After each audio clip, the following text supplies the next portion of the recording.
Emendi li ġabuna qrib ta' x'qiegħed jiġri f'Ċentri tal-Ivf barra minn Malta.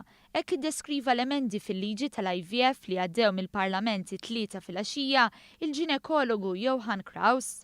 Dawn l-emendi bażikament ġabuna iżjed qrib x'qed jiġri f'IVF centers barra minn Malta.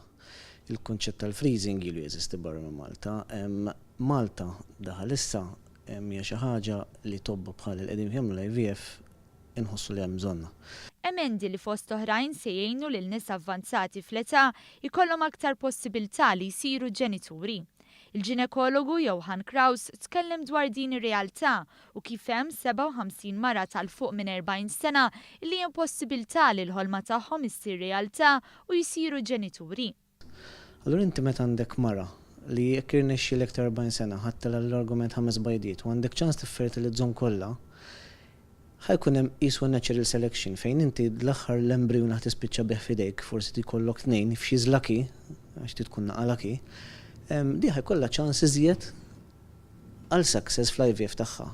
Meta kieku tagħmel tnejn kull darba, din ovvjament tirriskja iżjed li s-cycle jiġi kkanċellat. F'messaġġ fuq Facebook il-Prim Ministru Joseph Muscat għalli bħala gvern insabu kburin li għal darb'oħra erġajna wettaqna l-istorja flimkien.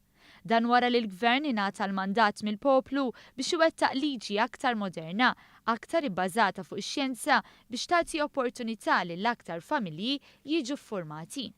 Lil-mijiet ta' nisa, lil-mijiet ta' irġiel, lil-mijiet ta' persuni, koppji biex jiffurmaw il-familji tagħhom biex ikollhom l-ulied. Aħna permezz ta' din il-liġi l-ġdida issa m'għandniex pajjiż li niddiskriminaw kontra persuni gay. M'għandniex pajjiż li niddiskriminaw kontra nisa li għandhom età ikbar, m'għandniex pajjiż li niddiskriminaw kontra nisa waħedhom. Għalhekk kburi b'pajjiżna, għalhekk kburi bid-deċiżjoni li tajtuna l-mandat intom biex inwettqu u għal darb'oħra ninsabu fuq in-naħa tajba tal-istorja.